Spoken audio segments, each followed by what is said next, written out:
Première présentation d'un montage théorique de l'implantation de satellites. Alors, on a ici le montage le plus complet, je dirais, qu'on puisse trouver à horaire d'un satellite, c'est-à-dire horaire, tout ce qui se trouve dans le sens des aiguilles du monde par rapport au satellite. Alors, qu'est-ce que nous avons? Nous avons d'abord une première ligne droite, donc celle-là nous dit quand un canton est relié directement à un autre, sans aiguille ou avec des aiguilles droites, ce qui est le cas ici. Deuxième cas, toujours sur cette voie droite au départ, une voie déviée ici. Donc, elle s'appelle 0 puisqu'elle est droite ici, tant qu'elle est droite, et elle s'appelle 0, 1 ici, puisque c'est la partie déviée ici. Ensuite, deuxième cas, là, la première aiguille ici, elle est immédiatement déviée par là, donc elle va s'appeler 1. Et là, pour la deuxième aiguille, si je prends ce canton, il est toujours droit, il est droit à ce niveau-là. Il est dévié ici, mais il est droit à ce niveau-là. Donc là, nous l'appelons 0,1, puisque 1, le chiffre le plus à droite, désigne l'aiguillage dévié. 0, c'est pour le deuxième aiguillage droit. Ici, 1, puisque dévié. Voilà, donc nous avons à horaire de ce satellite 4 cantons possibles, 1, 2, 3, 4, et bien sûr 4 satellites qui pilotent ces cantons. Mais l'idée est ici de mettre en relation chaque satellite, tous les satellites entre eux. Donc on va voir maintenant comment on les programme chacun pour que chacun puisse découvrir son environnement. Alors au passage, on voit ici la carte mène. Donc la carte mène, il y en a une pour l'ensemble du réseau, donc quelle que soit sa taille. Ici, j'ai un pack d'alimentation en batterie 18650, simplement pour avoir du 12 volts et ne pas prendre sur le courant électrique du secteur. Alors, petite précision préalable quant au câblage de tout ça. Ici, c'est fait comme ça, mais ça pourrait être autrement. Donc, mon alimentation en 12 volts vient ici sur la carte mène et on voit que immédiatement, elle retourne sur la première carte ici, alimenter la première carte. Pour ce qui est de la communication, donc tout est en CAN. Donc ici, sur cette carte mène, j'ai le high et le low du bus CAN. Donc le high étant le fil vert, le low étant le fil rose. Et je rentre en filaire dans le premier satellite. Donc bien sûr, il n'y a pas de croisée en bus CAN. Le fil rose est toujours le low ici et le fil vert est toujours le high. Pour ce qui est ensuite du câblage, là, le principe est très simplifié.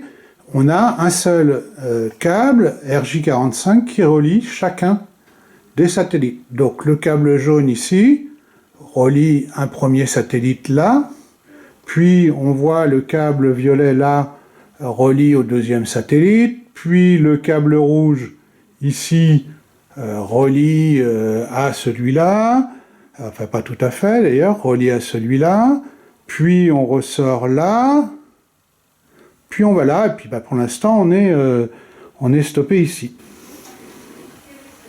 Alors vous voyez, il n'y a pas une véritable logique en fait dans le câblage, et c'est pas grave. Le CAN étant un bus, par contre, la seule chose qu'il faut bien respecter, c'est que l'entrée de l'un, ou la sortie de l'un plutôt, va dans l'entrée de l'autre, puis la sortie de l'autre va dans l'entrée, et ainsi de suite. C'est-à-dire que c'est toujours un bus, on doit être toujours chaîné, et il est hors de question de mettre, par exemple, des satellites en étoile. C'est pas possible intrinsèquement par rapport à la conception de la carte, mais on pourrait être tenté de mettre un switch comme un Ethernet, rentrer un câble et le distribuer à tous les autres. Donc ça, c'est totalement banni, bien évidemment, sur un bus CAN. Alors, à noter également, là, puisqu'on a dit que sur cette carte-là, il n'y avait plus personne derrière pour l'instant, on a un bouchon de 120 ohms ici, qui est la terminaison du bus. Elle est provisoire, donc ensuite on enlèvera cette petite pin noire, quand on en aura un autre, et on la mettra. Mais il faut toujours que le bus soit terminé par une résistance de 120 ohms. Donc elle est là, la résistance sur toutes les cartes, mais elle n'est active que si le petit switch là est présent. Alors, comme on a choisi que la carte main soit également la première carte, l'une des extrémités du bus CAN, donc elle-même a son switch qui permet d'activer la résistance de 120 ohms. Au passage, vous voyez ici le transceiver CAN spécifique, le MCP 2562 spécifique qui peut être utilisé pour les ESP32. Voilà. Alors je vous disais, indifféremment, les entrées-sorties CAN peuvent s'opérer ici, ce qui est le cas de la carte main qui elle-même n'a pas de prise RJ45. Et donc sur la première carte qui suit immédiatement le main, eh bien on rentre le CAN ici, et non pas bien sûr sur la RJ45 comme les autres, on le rentre ici, mais par contre, on ressort de cette carte-là en RJ45 ici. Alors précisons que les câbles RJ45 transportent non seulement le CAN, mais également le courant nécessaire à l'alimentation de toutes les cartes, donc ici en 12 volts. Alors le courant, dans un premier temps, je l'ai fait rentrer ici, puisque, comme dit tout à l'heure, je n'ai pas d'RJ45, donc le courant rentre là. Ici, nous avons un régulateur de 5 volts qui va permettre d'alimenter en 5 volts la plupart des éléments de la carte, voire comme le transceiver qui a besoin de 5 volts. Et puis, c'est le régulateur même de l'ESP32 qui va, lui, produire son 3 volts 3. Alors, je rentre donc en 12 volts, je convertis ici, mais je ressors immédiatement là en 12 volts. Et le 12 volts va repartir de ce câble RJ45 pour alimenter toutes les autres cartes satellites du réseau. Et on voit bien, par exemple, sur cette carte qui, elle, est à l'intérieur du réseau, eh bien, il n'y a aucune autre entrée en courant. Et d'ailleurs, on pourrait même se dispenser de mettre les connecteurs. Ici, c'est le connecteur CAN. Il n'a pas été soudé parce qu'on n'en avait pas besoin.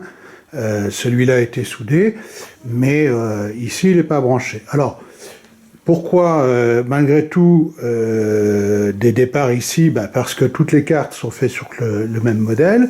Mais pourquoi avoir mis un connecteur? Parce que, de temps en temps dans le réseau, il n'est pas idiot de réinjecter du 12 volts, je dirais toutes les 4, 5 ou 6 cartes, histoire de redonner un peu de courant, un peu de puissance à l'ensemble du bus. Donc on peut tout à fait ici venir connecter une source en 12 volts qui va permettre d'éviter qu'il y ait trop de charge de courant à passer dans les câbles RJ45.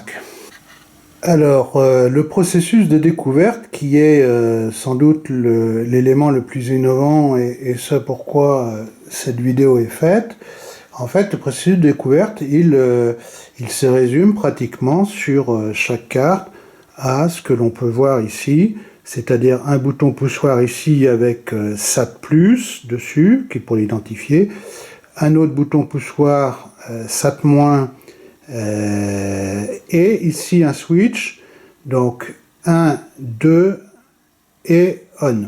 Donc là le switch, on va dire, il est à 0, 0, le 1 est à 0, le 2 est à 0. Et on va voir maintenant comment ça fonctionne et la vraie simplicité de l'ensemble. Alors, c'est quoi le processus de découverte et à quoi ça sert? Eh bien, le processus de découverte consiste à dire à chaque satellite, voilà quel est ton voisin. Donc celui-là avec celui-là, celui-là avec celui-là. Celui-là avec celui-là, celui-là avec celui-là et celui-là avec celui-là. C'est-à-dire qu'en fait, le processus, on le verra un peu plus tard, c'est toujours à horaire. La découverte se fait toujours à horaire. On commence toujours par le satellite qui est à horaire. Et comme les aiguilles appartiennent au satellite, on va lui dire quel est le premier canton sur ton aiguille déviée ici, à 0,1, quel est le canton sur ton aiguille à 0,0, rappelle la ligne droite, quel est le canton à 1,0,1 dévié 0 droit ici, celui-là, ton canton à 1,1, donc 1 aiguille déviée ici, 1,1. Donc vous allez voir que c'est vraiment très simple. Alors, commençons par le satellite à 0,0. C'est-à-dire, je rappelle qu'on est en ligne droite directe entre le satellite qu'on veut renseigner et celui-là. Donc, on est en ligne droite directe. Ici, notre switch est à 0,0. On reste comme ça. Ici, si je viens maintenant sur ce satellite, là, et c'est très important, c'est ici que tout se joue, on est aussi à 0,0.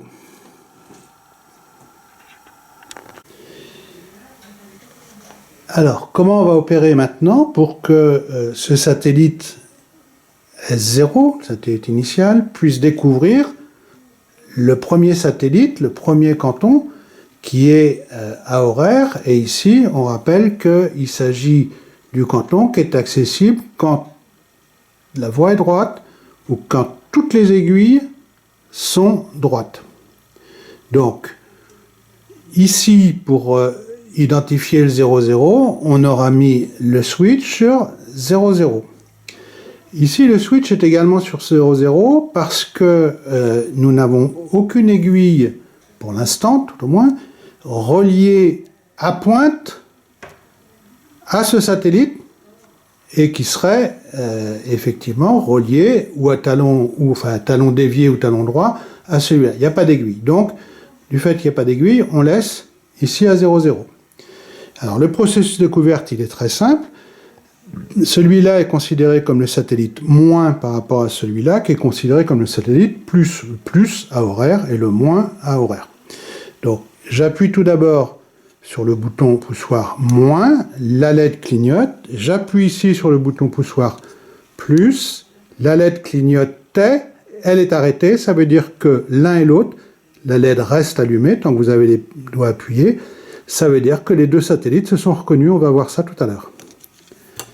Voilà, eh bien c'est pas plus compliqué que ça. S0, donc le satellite initial, connaît maintenant l'identifiant du satellite qui est à horaire de lui-même sur une voie totalement droite. Nous allons voir maintenant pour les autres. Alors, je ne change pas véritablement mon montage pour parler du deuxième satellite. Ce deuxième satellite, puisque en fait c'est toujours la même chose, c'est ça qui est plutôt bien. Alors ce deuxième satellite, je rappelle que c'est la première aiguille à horaire du satellite principal, ici, S0, est positionnée sur la voie qui part de l'aiguille qui suit directement ce satellite dans la direction déviée. On va revoir tout à l'heure. Et si jamais il y avait une deuxième aiguille, c'est le satellite qui est accessible par la deuxième aiguille à 0. Alors, droite, donc. Alors, ne vous mélangez pas les pinceaux. C'est des bits. Donc, on dit première aiguille déviée, bit à 1, deuxième aiguille déviée, bit à 0. Ça c'est dans ce sens-là. Alors, comment on va procéder? Toujours pareil, ce satellite-là pilote un canton qui, lui, n'a pas d'aiguille, qui va vers le S0, enfin du moins pas d'aiguille lui appartenant, puisqu'on a vu que les aiguilles appartiennent à S0, et en tous les cas, pas d'aiguille déviée. Donc, lui, je le laisse toujours à 0, 0. Alors, ici, sur S0, qu'est-ce que je vais faire? Je vais commuter le premier switch, parce qu'il s'agit du premier aiguillage, et là, j'y accède en dévié. Ici, ça reste à 0, puisque ce satellite-là est accessible ensuite par une voie droite.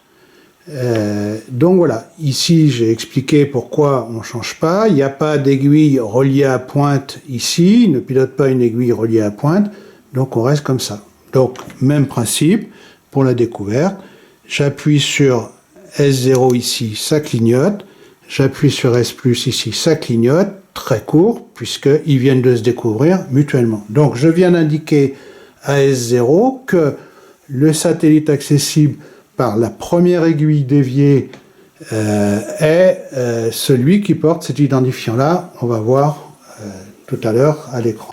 Alors voici le résumé en fait de l'état de notre satellite, tel qu'il peut apparaître dans le moniteur de l'IDE Arduino.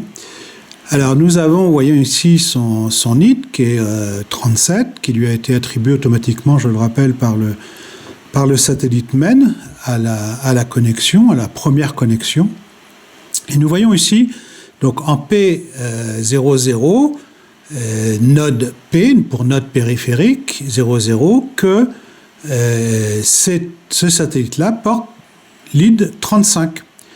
En P1, rien, c'est nul. On n'a pas, pour l'instant au moins, détecté de satellite. Ça reste là. P1 n'existe pas à l'heure actuelle pour le satellite d'identité 37. P10, je rappelle, donc première aiguille déviée, deuxième droite, lead 27.